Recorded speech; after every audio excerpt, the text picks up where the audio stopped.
Chapter 4. Turkish Delight. "But what are you?" said the Queen again.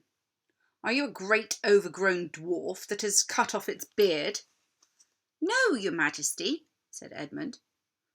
"I never had a beard. I'm a boy." "A boy?" she said. "Do you mean you are a son of Adam?" Edmund stood still, saying nothing. He was too confused by the time to understand what the question meant. "Ah, I see you're an idiot, whatever else you may be," said the Queen. "Answer me, once and for all, or I shall lose my patience. Are you a human?" "Yes, your Majesty," said Edmund. "And how, pray you, did you come to enter my dominion?" "Please, your Majesty, I came through a wardrobe." "A wardrobe? What do you mean?" I opened the door and just found myself here, your Majesty," said Edmund. "Ha!" said the Queen, speaking more to herself than to him. "A door from the world of men. I have heard of such things.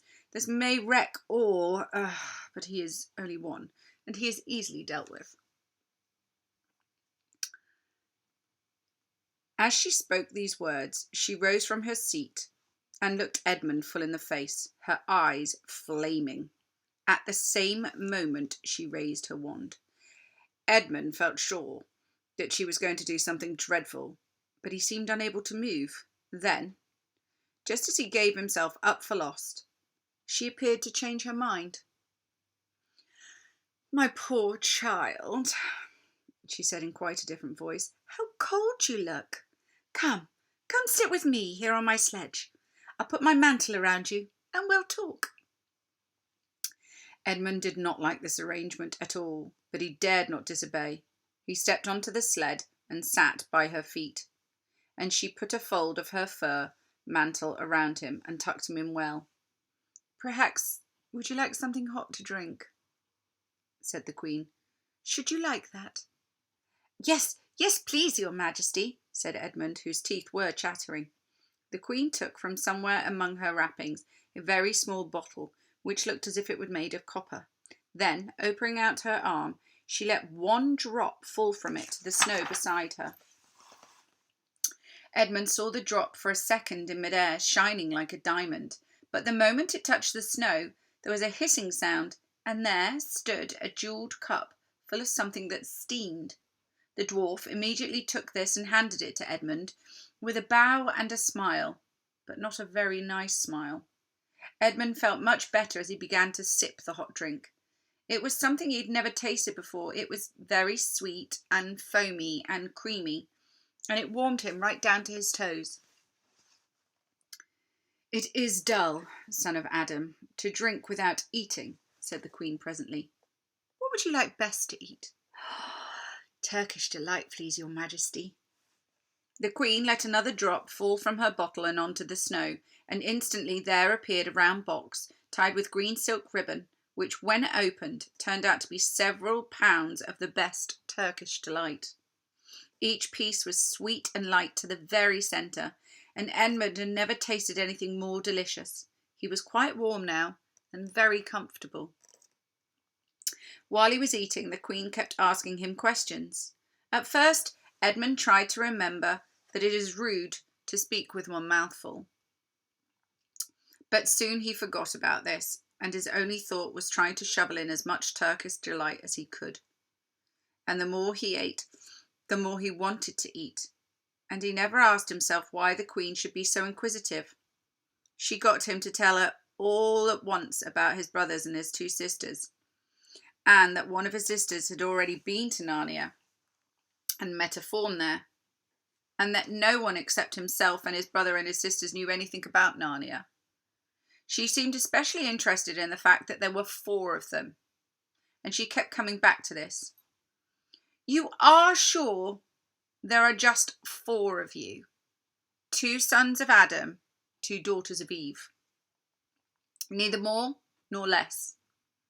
And Edmund, with a mouth full of Turkish Delight, kept saying, "Yes, I've told you that before," and forgetting to call her your Majesty.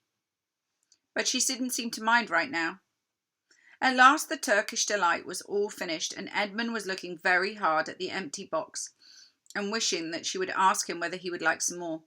Probably the Queen knew quite well what he was thinking, for she knew that Edmund did not know, was that the Turkish delight was enchanted, and that anyone who had once tasted it would want more and more and more, and would even, if they were allowed, go on eating until they killed themselves.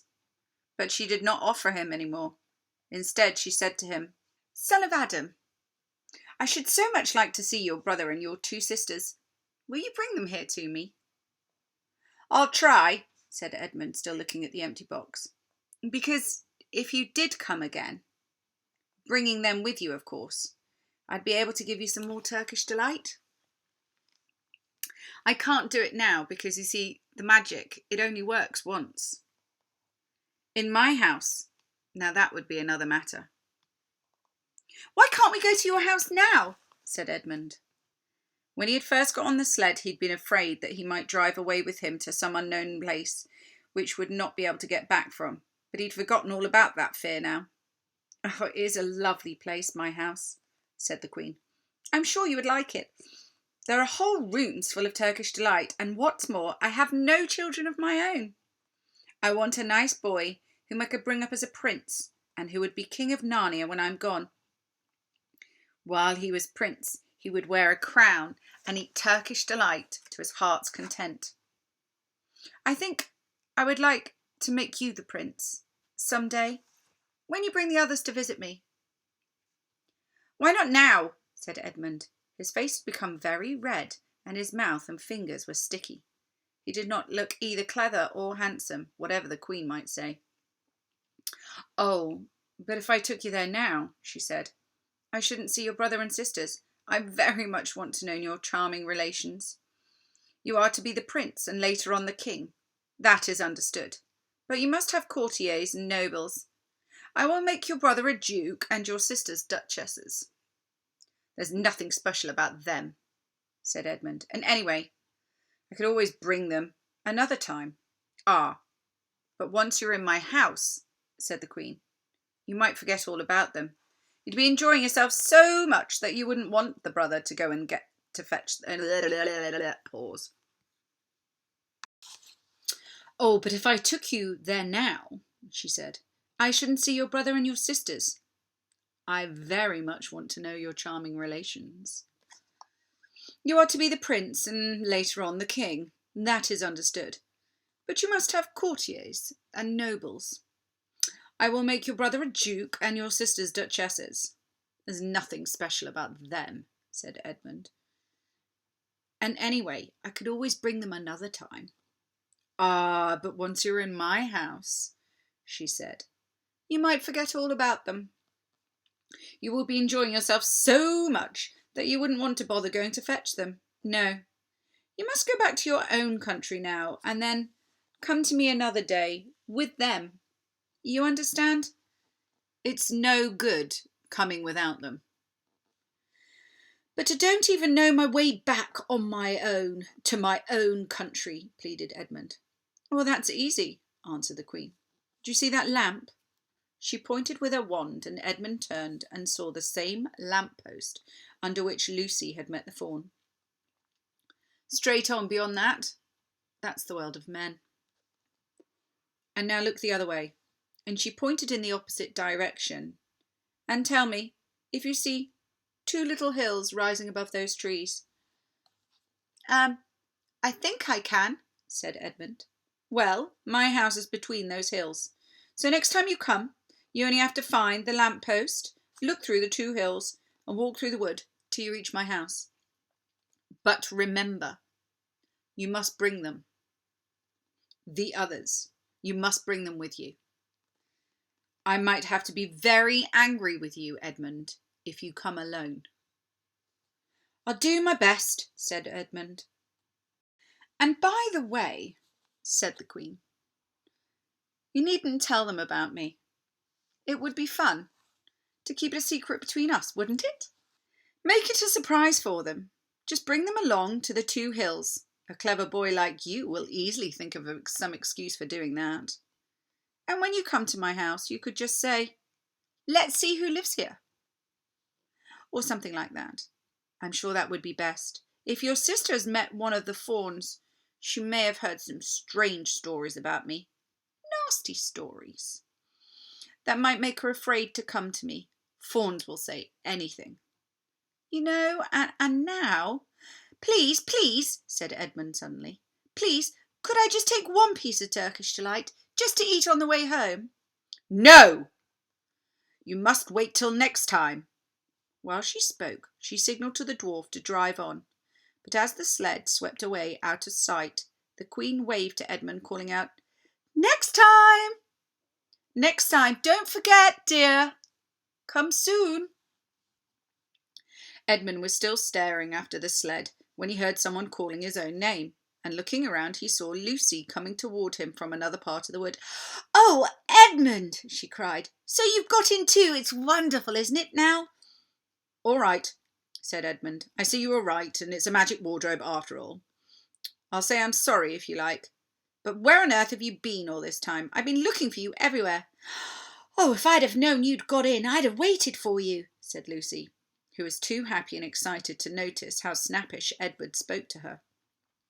I've been having lunch with dear Mr. Tumnus the Fawn, and he's very well, and the White Witch has done nothing to him for letting me go, so he thinks that she can't have found out. Perhaps everything's going to be all right. The White Witch, said Edmund. Who's she?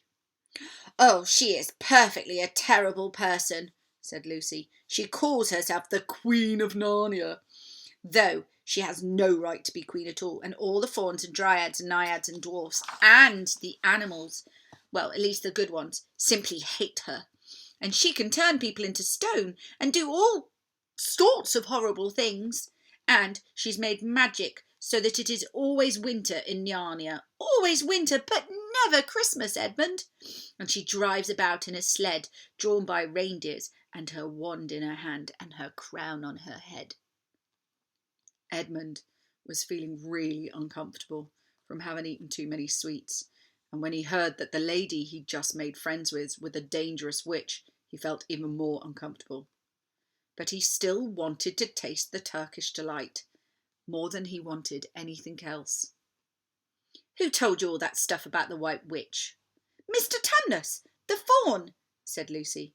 Well, you can't always believe what a fawn says, said Edmund, trying to sound as if he knew far more than Lucy. Who said so? Asked Lucy. Everyone knows it. Ask anybody you like. But it's pretty poor sport standing here in the snow. Come on, Lou, let's go home. Yes, let's, said Lucy. Oh, Edmund, I am glad you got here too. The others will have to believe in Narnia now that both of us have been here. What fun it will be. But Edmund secretly thought that it would not be good fun for him, as for her. He would have to admit that Lucy had been right, before all the others, and he felt sure the others would all be on the side of the fawns and the animals. But he was already more than half on the side of the witch. He did not know what he would say, or how he would keep this secret once they were all talking about Narnia. By this time they had walked a good way. Then suddenly they felt coats around them instead of the branches, and the next moment they were both standing outside the wardrobe in an empty room. I say, said Lucy, you do look awful, Edmund. Don't you feel well? I'm all right, said Edmund. But this was not true. He was feeling very sick. Come on then, said Lucy. Let's find the others. What a lot of adventures we shall have now we're all in this together.